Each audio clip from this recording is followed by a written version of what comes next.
বিসমিল্লাহির রহমানির রহিম। সম্মানীয় বন্ধুরা, কেমন আছেন? আশা করি আল্লাহর অশেষ রহমত ও মেহেরবানিতে সকলে ভালো আছেন। বন্ধুরা, আমরা আবার এসেছি নতুন একটা হাদিস ও আমল নিয়ে। ফজর নামাজের পর আয়াতুল কুরসি পড়তে ভুলবেন না। হাদিস শরীফের মধ্যে এসেছে, নবী করিম সাল্লাল্লাহু আলাইহি ওয়াসাল্লাম বলেন, যে ব্যক্তি প্রত্যেক ফরজ নামাজের পর আয়াতুল কুরসি পড়বে, তার জান্নাতে যাওয়ার জন্য কেবলমাত্র মৃত্যুই প্রতিবন্ধক হবে। অর্থাৎ আয়াতুল কুরসির বদৌলতে মৃত্যুর পরেই সে জান্নাতে যাওয়ার সৌভাগ্য লাভ করবে। অন্য হাদিসে নবী আকরাম সাল্লাল্লাহু আলাইহি ওয়াসাল্লাম বলেন, যে ব্যক্তি ফজর নামাজের পর আয়াতুল কুরসি পড়বে, সেই ব্যক্তি দ্বিতীয় নামাজের আসার সময় পর্যন্ত আল্লাহর হেফাজতে থাকবে। সম্মানীয় সামিঈন, এই ছিল আল্লাহর রাসূলের দুটি হাদিস। এখন আমরা জানব আয়াতুল কুরসি।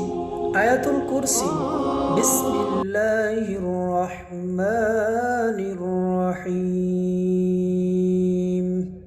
আল্লাহু লা ইলাহা ইল্লা হুয়াল হাইয়ুল কাইয়্যুম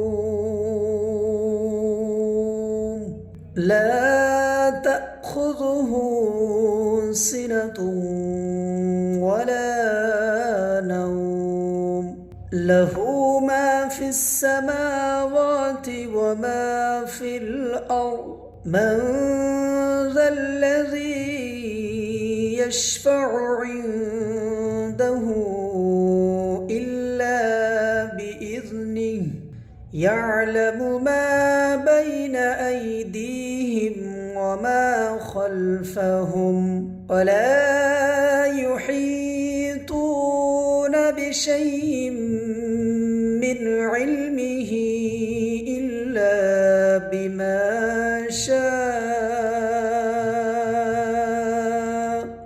وسع كرسيه السماوات والأرض ولا يؤوده حفظهما وهو العلي العظيم।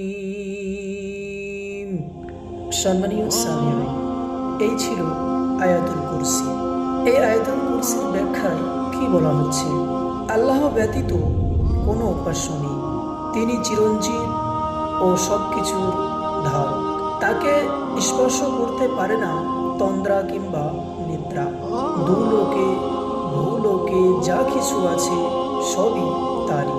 তার অনুমতি ব্যতীত তার কাছে সুপারিশ করার কারো সাধ্য নেই। সৃষ্টিকুলের অগ্র পশ্চাতের সব কিছুই তার অবগত। তার জ্ঞান সীমা থেকে তারা কোনো কিছুই অবগত হতে পারে না। কিন্তু যতটুকু তিনি ইচ্ছা পোষণ করেন, তার সিংহাসন পরিবেষ্টন করে আছে আকাশ সমূহ ও জমিনকে, আর সেগুলির সংরক্ষণ তার পক্ষে আয়াসাধ্য নয়। তিনি সর্বোচ্চ এবং সর্বাপেক্ষা মহান। সম্মানীয় সামিঈন, মাত্র 10 সেকেন্ডটি অবশ্যই পড়বেন। সম্মানীয় সামিঈন, আল্লাহ আল্লাহ কি সুমধুর নাম, পড়বে যত উড়বে তব তব মনস্কাম। সম্মানীয় সামিঈন, এই ছিল আজকের আলোচ্য বিষয়, হাদিস ও আমল। দেখা হবে অন্য কোনো হাদিস ও আমল নিয়ে।